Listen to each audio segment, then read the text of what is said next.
Hello. Today we're going to continue reading in 2 Kings and 2 Chronicles. We'll start with 2 Kings chapter 11 verse 1 and 2 Chronicles 22 verse 10.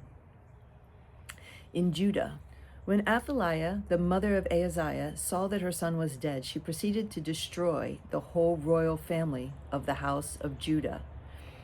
But Jehosheba, the daughter of King Jehoram, took Joash, son of Ahaziah, and stole him away from among the royal princes who were about to be murdered, and put him and his nurse in a bedroom.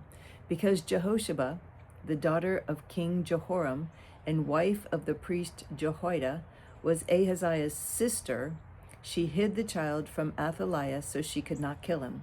He remained hidden with them at the temple of God for 6 years, while Athaliah ruled the land.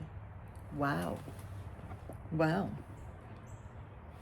So a woman ruled in Jerusalem, in Judah, in Israel.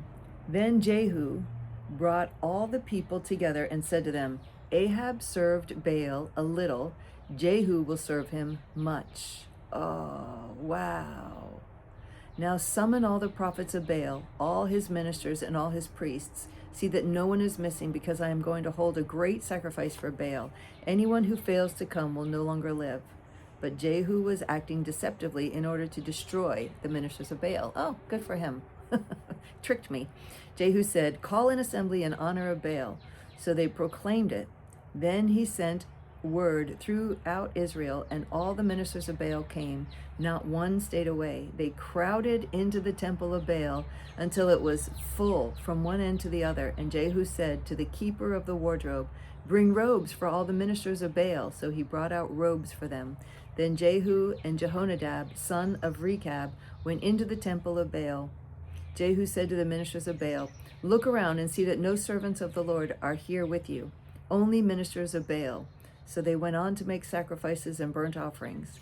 Now Jehu had posted 80 men outside with this warning, if one of you lets any of the men I am placing in your hands escape, it will be your life for his life. As soon as Jehu had finished making the burnt offering, he ordered the guards and officers, go in and kill them, let no one escape. So they cut them down with the sword. The guards and officers threw the bodies out, then entered the inner shrine of the temple of Baal. They brought the sacred stone out of the temple of Baal and burned it. They demolished the sacred stone of Baal and tore down the temple of Baal. And people have used it for a latrine to this day. So Jehu destroyed Baal worship in Israel. Wow. So the Lord said to Jehu, because you have done well in accomplishing what is right in my eyes, and have done to the house of Ahab all I had in mind to do, your descendants will sit on the throne of Israel to the 4th generation. Good for him. However, he did not turn away from the sins of Jeroboam, son of Nebat, which he had caused Israel to commit, the worship of the golden calves at Bethel and Dan. Yet Jehu was not careful to keep the law of the Lord, the God of Israel, with all his heart. He did not turn away from the sins of Jeroboam, which he had caused Israel to commit. In Judah, in the 7th year, Jehoiada showed his strength. He made a covenant with the commanders of units of 100, Azariah son of Jehoram, Ishmael son of Jehohanan, Azariah son of Obed, Maaseh son of Adiah, and Elishaphat son of Zichri.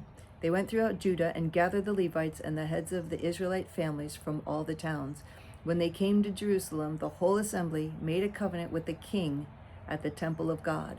Jehoiada said to them, the king's son shall reign, as the Lord promised concerning the descendants of David. Now this is what you're to do. A third of you priests and Levites who are going on duty on the Sabbath are to keep watch at the doors. A third of you at the royal palace, and a third at the foundation gate, and all the other men are to be in the courtyards of the temple of the Lord. No one is to enter the temple of the Lord except the priests and Levites on duty. They may enter because they are consecrated, but all the other men are to guard what the Lord has assigned to them. The Levites are to station themselves around the king, each man with his weapons in his hand. Anyone who enters the temple must be put to death.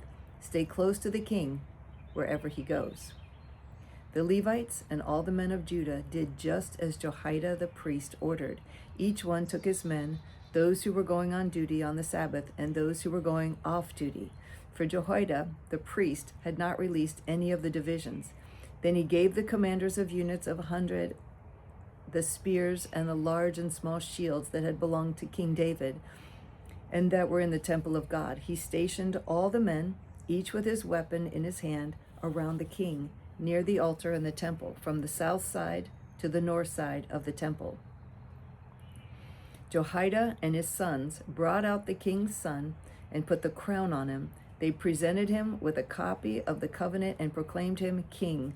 They anointed him and shouted, "Long live the king!" When Athaliah heard the noise of the people running and cheering the king, she went to them at the temple of the Lord. She looked, and there was the king standing by the pillar at the entrance.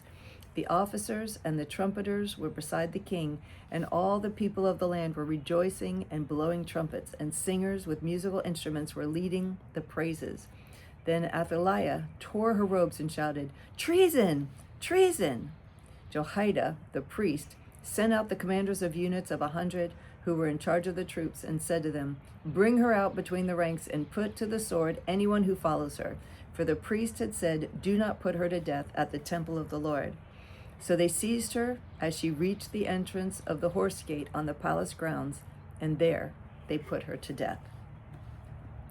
Joash was 7 years old when he began to reign. In the 7th year of Jehu, Joash became king, and he reigned in Jerusalem 40 years. His mother's name was Zibiah. She was from Beersheba.